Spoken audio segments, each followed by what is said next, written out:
all. Thank you so much for joining us today at the Sustainability Hub. Can I get a quick whoop whoop? Woo! Excellent. We're off to a great start. So my name is Jamalka Abdullahi. I'm co-founder of a wonderful organization called the Triple Cripples, and I'm joined today by a delightful panel of people that are also with me on the steering group as part of Reflecting Disabilities, which is why we are all here today. Who are our historical disabled heroes from literature?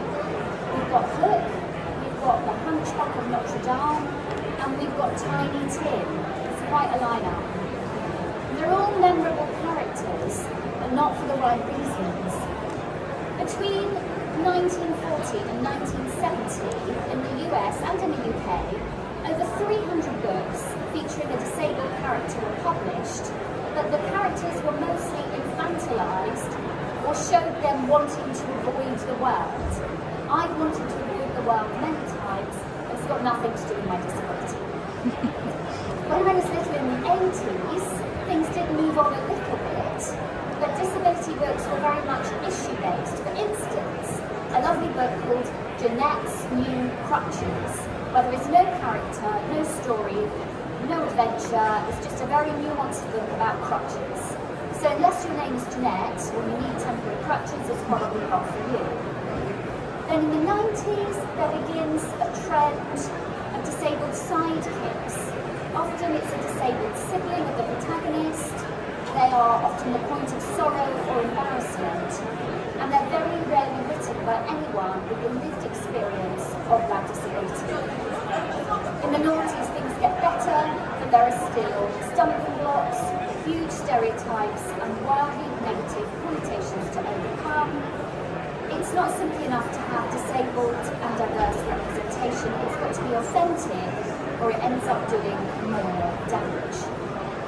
Over the last 10 years, things have started to pick up, with publishers realising the power and beauty of own voice narratives. Now, we will give you loads more lovely examples of this at the end, but some of them right now just to get you thinking. Holly Smale's Geek Girl, which led to the author realising her own autism, which I think is brilliant. Elle McNichols, A Kind of Spark, which has been beautifully adapted for screen. The wonderful Lizette, who sadly disappeared today. Her book, The Secret of Haven Point. Vivi Conway by Lizzie Huxley-Jones. Cosmina Unfortunate, another title I adore, by Laura Noakes. Ade Adelton's Cyborg Cat series. Some of my own books, in particular Wild in the Midnight. And when I say some, that's because not all of my books feature a disabled protagonist. And whilst this is a side note, it's just worth remembering that deaf, disabled and neurodivergent authors aren't here to tick boxes, and we deserve the same freedom as any other author about the kinds of stories that we desire to tell. There is definitely a trend at the moment for disabled authors to be writing disabled characters, which is wonderful, but just remember it's not something, that's not all that we're capable of, but that's probably another conversation for another day. Our stories have to be told sensitively and authentically. Disabled authors need to be championed so that true portrayal in all its forms can shine. We don't just need disabled protagonists, we need disability to appear organically in illustrations, the families and neighbourhoods and cities that our main characters inhabit. And we want every child to have themselves represented by the power and beauty of story. Thank you very much. Thank you so much for that, Kerry. So it's clear that a lot of work has to be done to improve disability representation within the world of publishing, both within the actual books themselves, but also in the industry itself. So, in speaking to that, here enters the Reflecting Disability pilot project. If Jacqueline could talk to us a little bit about that. What is the project itself? Thank you. What I'd like to say first of all is a big thank you to ACE, the Arts Council of England, for funding the pilot project. Now, the idea of the project was to start exploring the representation of disabled people in children's books from the age of 3 to 11. That's non-fiction and fiction. It's really a continuation of the Reflection of Realities project run by the Centre for Literacy in Primary Education, the CRE. With the funding, of course, from the Arts Council England to quantify and evaluate ethnic representation in the UK's children's publishing. Now, the research has been carried out, I think, in the last sort of 6 years, and I've personally seen a massive improvement in representation of different ethnic groups in children's books. So what I'm hoping for is the project that we're doing at the moment is going to have the same impact. Now, the aim of the first pilot project is very much in phase 1, and it's to really explore and develop criteria, which is continuously evolving, of course, that can be analysed and enable reliable assessment and provide support for publishers, writers, illustrators and editors to create books that represent the real world. Now, this is a pilot, as I said, and we're right at the beginning stages of the project. As you can imagine, when talking about disability, and not to forget neurodiversity, it's very complex, and what we want to do is make sure that we correctly provide the right groundwork. Now, it's all about starting conversation, and it's obviously not going to be an instant resource, and it's going to take a little bit of time. But what we hope to do is, or hope to, by phase 2, it will enable publishers to submit titles and compile reports, much like the Reflecting Realities. Yeah, so there was no representation of any kind of disability when I was growing up, in books or TV or anything like that, it's really refreshing, and I'm really proud to be a part of a group that is, I would say, changing the world, because when you're growing up as a young person with a disability, it's all about being seen, and that really goes a long way to build confidence. So it's been an absolute pleasure to take part in this group, and hopefully there's more sort of things to come in this group. So thank you very much.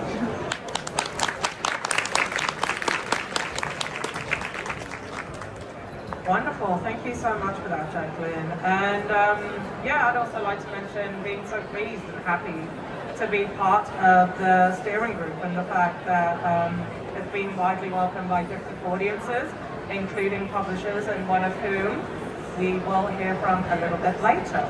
This steering group of ours is going to be very useful to book creators as well. Just bridging the gap between the hearing world and the deaf world, and never quite feeling like I belonged anywhere. The book became the way that I learned about how the world works. While it was no denying over the years that things had improved, when I was a child, that wasn't the case, and that's when I needed it most. I didn't read about any positive character or story arc that I could relate to. Finding characters with my label only confirmed my negative stereotype. Representation in book is not just about how the world sees us, it's how you see yourself. For me, the consequences of a lifetime without representation meant I could not relate to myself. I felt I had no place or voice. Without a voice, you cannot ask for help. You expect things when it's far from okay. You work harder and you always benefit back. This type of suffering just was a type of silence. And it was that way for a long time. One thing I never stopped doing was my need to do. I can look back now and see my voice spoke in a visual way. It was as if I was trying to create my own representation. Every time I picked up a pencil, it just lacked direction. I recently completed my BA on postgraduate degree. I learned about my access needs, and yet it was still never out of barrier. My access need came with grade 5 and personal costs. It's a very hard reminder that things still needed to improve. Now it is no longer about me. My illustrations and words now represent a bigger picture, and it's about smoothing the path to the next person.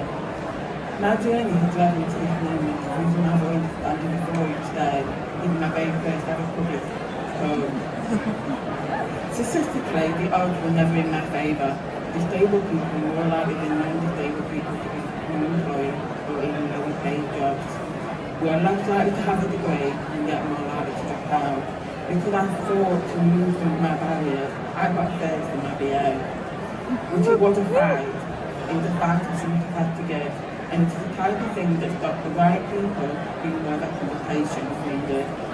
So what I'd like from today is to start having a conversation on how reflecting disabled reality in the moment can change things, how we can grow and how we can remove some of the useless barriers and give our children what is needed. While disabled voices are important to bring the experiences which help stop stereotypes, this is not just on us, balance is needed. As I do not write or draw only about my disability, I have many stories and pictures that are just every day. My deafness is not my whole identity as an illustrator. Disabled creators make up everyday stories, those of barriers, those of empowerment, and those about animals. Therefore, everyday characters are also disabled. One of the benefits of sharing the stories and working together is to help the industry as a whole. We will be stronger and in turn produce an amazing book for all children. After all, we all learn from each other and we learn by reading. For the future of this project, I hope we can explore creative new ways in which illustrators and voices can represent our realities. Children should be able to find acceptance and empowerment in their everyday life and grow up feeling like their voices are heard. Thank you. Hello, my name's Imogen Kate and I am an occupational therapy researcher, artist and arts facilitator, and I'm based in York. I am blind, autistic and have complex mental illness and seizures. It is an absolute privilege to be here with Reflecting Disability today, and I'm going to very briefly tell you about this work's relevance to children. Recently, I've been working with a group of children with visual impairments and additional complex needs, using sensory storytelling techniques to bring otherwise inaccessible children's books to life. As part of this, I'm constantly searching for stories that will empower, make them see possibilities in the world for children just like them, and of course foster a love of reading. These children are growing up with the knowledge that they are in some way different to others. They are likely to have realities that other children just simply don't have. They have hospital appointments, teaching assistants and mobility aids. Healthcare professionals and adults in general need to flood these children with empowerment, hope and support to overcome the masses of prejudice and barriers in today's society. Creating multiple can-dos for every can't to lift them up and raise them to believe in themselves and the endless possibilities that they hold. When reading books with non-disabled children, every single book, no matter how magical or eccentric, allows them to imagine they are the main character. Often, this is not the case when reading with a disabled child. It couldn't be them reading the spell book, the print is too tiny. It couldn't be them running the race because their legs are not strong. Without good representation in children's literature, all the cans that we as adults work so hard to instill in disabled children quickly revert back to can'ts. Through working with this group and many other groups of disabled children, I've found a significant lack of strong disabled characters in children's books. Being able to point out a person in a wheelchair in the background of an illustration isn't enough to inspire. It is simply reiterating that disability within today's society is overwhelmingly an afterthought. Particularly, I sense an overwhelming need for characters with impairments in plots that are completely unrelated to disability. Where were the ramps at Hogwarts? Does disability make you exempt from being a witch or wizard?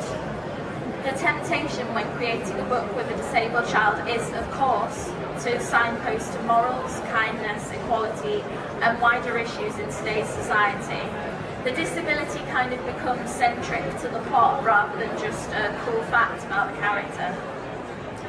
good inclusion is really quite simple to achieve.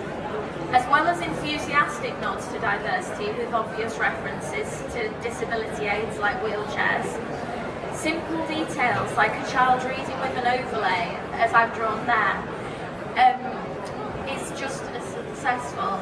It doesn't derail any plot, it doesn't particularly need any explanation, but for a dyslexic or visually impaired child, looking at that, sitting in a classroom, that simple colour block on an illustrated page can mean the world. It's them. It gives them the "that could be me" factor that non-disabled children get in most books. Disability is a beautiful spectrum of complexity, quirks and severity, and we need representation for all on the bookshelf. Having literature that represents all children can and does play an instrumental role in children embracing their disabled identities, becoming comfortable with taking up space in a world that tends to make their presence feel like a curiosity or an inconvenience. Reading can act as a door to magic, mirrors, self-affirmation for disabled children. We just need literature to empower this.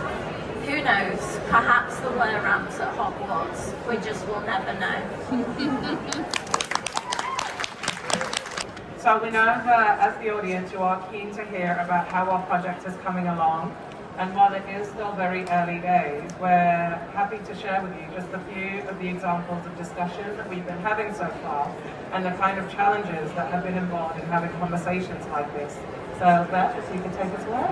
Hi, so I'm afraid I'm not with our audience. It's out doing a wonderful job doing our book day events last week, but unfortunately has managed to pick up the bug from modelling inclusion in school, so I'm going to share what she was going to share today.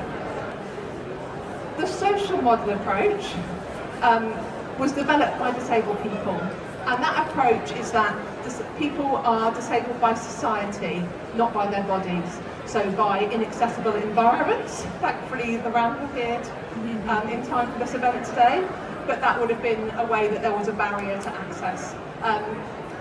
By attitudes and expectations, so often disabled people have very low expectations or very high expectations, and by organisational structures, so the way society is set up is not designed for disabled people. And if all these barriers were removed, actually people become less disabled, in a very simple way to phrase it. So you might not be surprised to hear that the steering group favours the social model approach, but that has brought some challenges. So we have had 2 steering group meetings so far with our amazing steering group. So you've got some of them here, they are all absolutely incredible, and we've had some invaluable discussions, and we've been using that to start to form a framework that we can use to analyse books that include disabled people.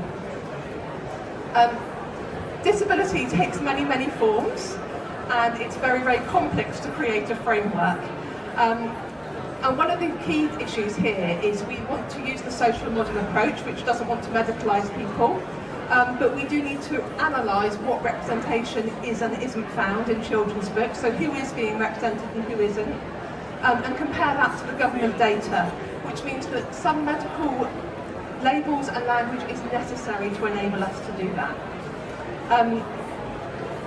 We're still working on this, we're still trying to find the right balance, and we're moving at a pace that works for everyone on the steering group to make sure that we get this right. Medical conditions and disabled people aren't one and the same thing, so there is a mismatch that we are working really hard to find the balance today.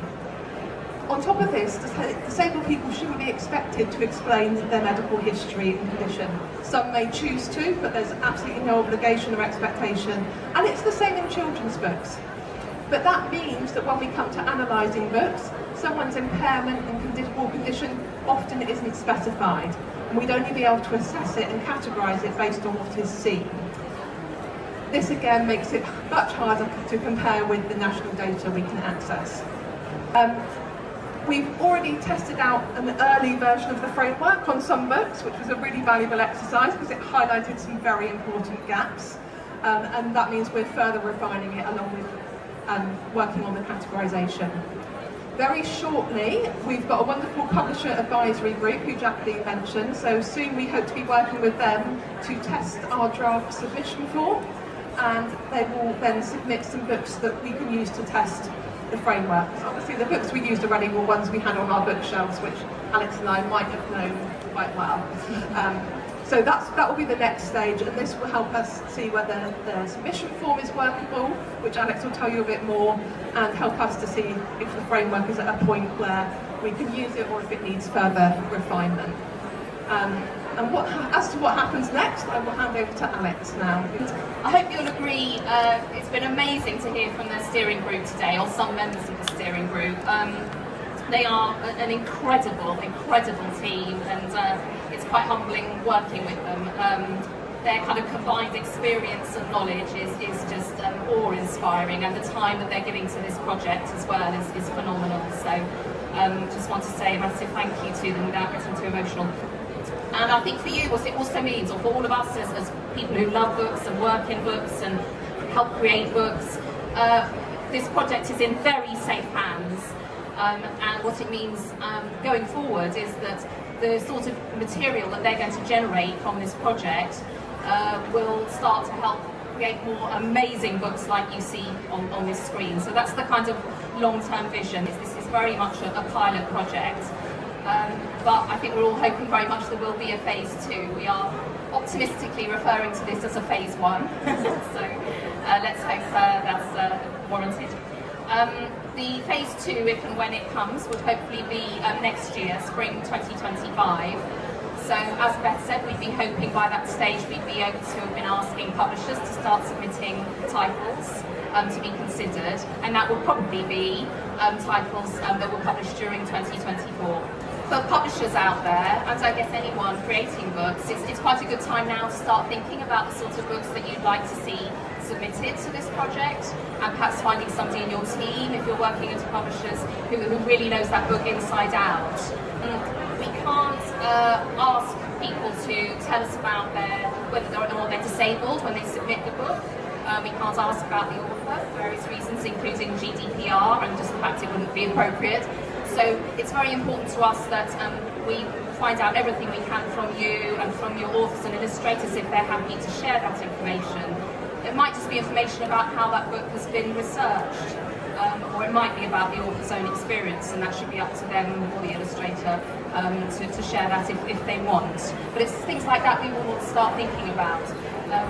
And it's not just about the lead character, it's also about the whole cast of characters in the book. It's not just whether it's a book about an autistic character or a wheelchair user. It's about thinking about the wider cast of characters and all those people who fed into that book. So the sort of thing that we really love people to share is why you feel this project is so valuable, what you'd like to see it achieve, and also any challenges or particular issues that you would like to see, any problems that you've come across, challenges you've encountered that lead you to ask this project for help and for answers. So all that kind of material and much more would be great to talk to you about. The second half of this event, in about sort of 10 minutes time, will be a networking event. So I'll tell you a bit about that in a minute. But that will also be a chance to talk to some of us who help support the steering group. Some of the steering group themselves will be staying on. I'm going to hand over in a minute to Amy from Jessica Kingsley Publishing, who's very kindly going to say a few words on behalf of the sponsors of the networking event. But I just first wanted to thank Jessica Kingsley. I know we've got a couple of representatives here, Amy and Polly, so thank you so much. And we also want to thank Child's Play Publishing, so thank you, Kelsey. So both those publishers have lent their support to today's event by helping to fund the wonderful BSL interpreters, and I think we should have a round of applause at this stage for them. And also, almost as important, the wine, which will be arriving in a little while. So thank you so much to those two publishers for your support, and we'll hear from Amy in a minute. I did also just want to say one more huge thank you to all the steering group, several of whom who have braved the buzz, shall we say, of the fair to make it here today and to talk to you about this event. And we can't tell you how grateful we are to you for coming and for telling us about the project. And thank you. And especially to Jumoke for facilitating it. That's absolutely amazing. Thank you so much. They're all so knowledgeable, as I said, and they're also incredible creators. You'll see some of their artwork on screens earlier, so Emma's and Imogen's, and I'm sure they can all talk to you about their work. We've seen some of Kerry's amazing books in this project and others. So thank you so much for sharing your time and expertise. I wanted to thank the Arts Council so much for having really initiated this. I think we all felt that reflecting realities was such an important project, but it was almost just a starting point for so many more important discussions around diversity in children's literature. And just thank you to the London Book Fair for letting us hold this event. I think it's really going to grow this project, so we have big ambitions. We want to be in the main hall, on the main stage by next year or maybe the year after. So thank you London Book Fair and all the team for having helped us get here and arranging, the ramp and so on to make sure that we can get in. Thank you to CLPE for having supported us as well and helped make sure that these discussions started off being really well supported and influenced by the Reflecting Realities project. So I will now hand over to Amy Lancaster-Owen from Jessica Kingsley Publishers. Just to tell you a bit about us, we're a non-fiction, we're Jessica Kingsley, and we're a non-fiction mission-led publisher focused on bringing about social change. As you can see from the slide, we're committed to making a difference with our books and to representing and empowering marginalised groups. We have a strong focus on lived experience, and a fifth of our books are children's books. Some of our biggest bestsellers are children's books for kids and teens, and our topics range from mental health to neurodiversity, gender identity and sexuality. However, even with this agenda, I was really humbled today, and we are really aware as a publisher that we ourselves could do a lot more to represent and publish about and for kids who are disabled, including physically disabled. We believe it's incredibly important that all children's publishers improve their representation around disability for all the reasons that we've heard today. Those of us making the decisions about what and who to publish, how we illustrate our books, the characters we feature in them, the staff who are involved in those projects, we need to walk the walk as well as talk the talk on this issue. And the Reflecting Disability Project is a huge step towards raising awareness and improving practice in this area.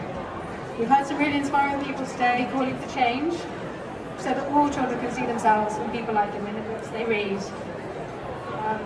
And we're therefore really proud and excited to sponsor the drinks bit of this event, which is what's about to happen. Along with Charles Play. And I'm going to say thank you again to the panellists. And just to say, you can't drink yet. You've got to wait for a few minutes while we all take a breather, have a movement break or whatever, while the panellists have a break. And the only other thing I want to say was, if you have an idea for the books, come and talk to me in Poli, or there's a flyer that you can see our email addresses on. We'd love to hear from you. But yeah, enjoy the drinks, get chatting to everybody, but first of all, there's a few minutes break.